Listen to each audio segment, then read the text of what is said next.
मंगलवार व्रत कथा शुरू करने से पहले सभी को जय श्री राम, राम राम।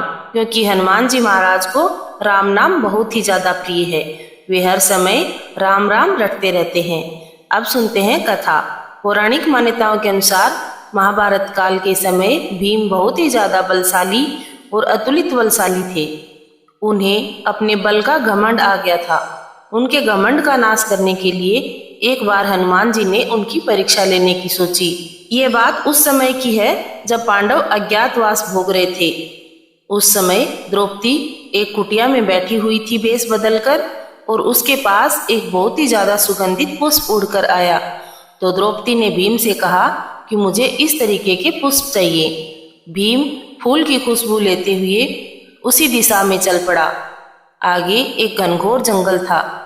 जंगल के रास्ते में एक वानर सोया हुआ था।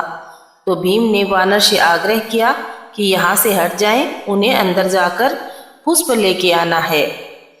तो उस वानर ने कोई प्रतिक्रिया नहीं की। भीम को और ज्यादा गुस्सा आ गया।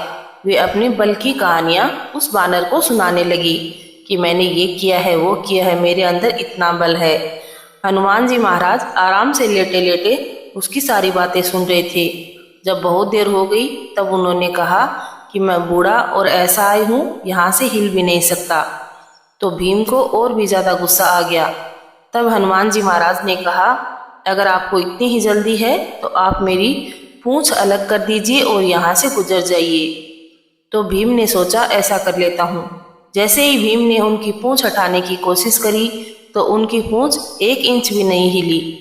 तब भीम समझ गए कि ये कोई साधारण वानर नहीं है, ये कोई अपार शक्तिवान वानर है।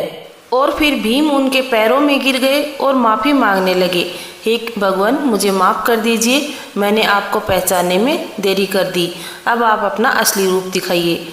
तब हनुमान जी ने खुश होकर अपना विराट रूप उनको दिखाया और कहा कि ये देवताओं का मार्ग है, इसीलिए मैं तुम्हें इस मार्ग में आने के लिए मना कर रहा था।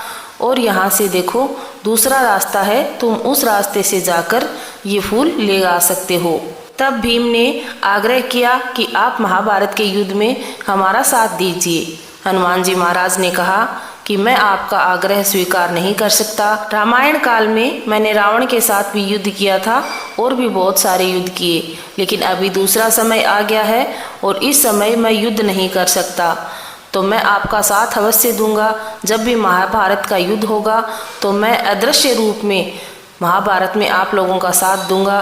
तब जब महाभारत का युद्ध हुआ तब हनुमान जी उस ध्वजा के ऊपर विराजमान थे और जितने भी बाण अर्जुन की तरफ आ रहे थे वो सब अपने ऊपर ले रहे थे।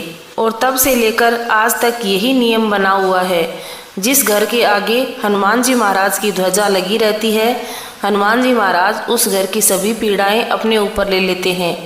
तो हम सभी को अपने घर के ऊपर लाल रंग की हनुमान जी की ध्वजा अवश्य लगानी चाहिए।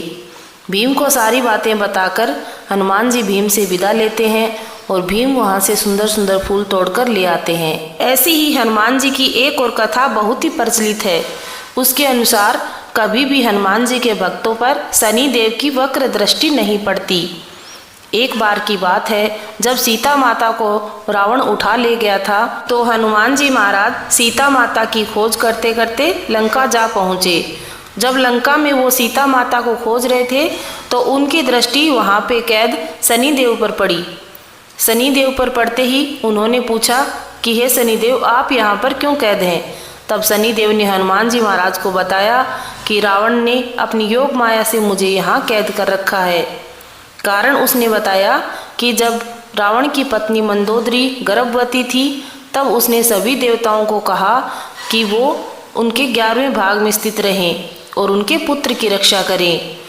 तो मैं यानी कि शनिदेव कुंडली में 12वें भाग में ही रहे और उन्होंने मना कर दिया कि वो आपके पुत्र के 11वें भाग में नहीं आएंगे।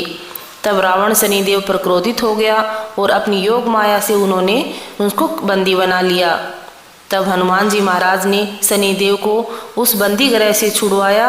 तब शनिदेव हनुमान जी महाराज से प्रसन्न हो गए और हनुमान जी महाराज से कहने लगे कि हे हनुमान जी, आप मुझसे कोई वरदान मांगिए, मैं आपके ऊपर अति प्रसन्न हूँ।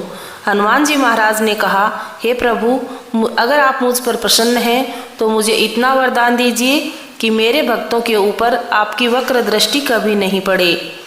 तब शनिदेव ने खुश होकर कहा कि मैं आपके भक्तों को कभी भी परेशान नहीं करूँगा। और उसी दिन से लेकर आज तक हनुमान जी महाराज के जो भी भक्त हैं उनको शनिदेव की दशा कभी परेशान नहीं करती है।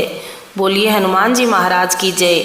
और उसी दिन से लेकर आज तक शनिवार के दिन भी हनुमान जी महाराज की पूजा होने लगी।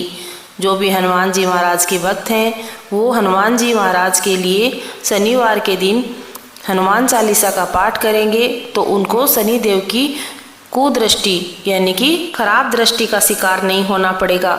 शनिदेव और हनुमान जी महाराज सभी की कृपा दृष्टि आपके ऊपर बनी रहे, सभी आपका मंगल करें। और अगर ये कहानियाँ आपको पसंद आई है तो अपने चैनल को सब्सक्राइब कर लीजिए ऐसी ही सुंदर सुंदर बढ़िया बढ़िया कहानी रोज़ सुनने के लिए।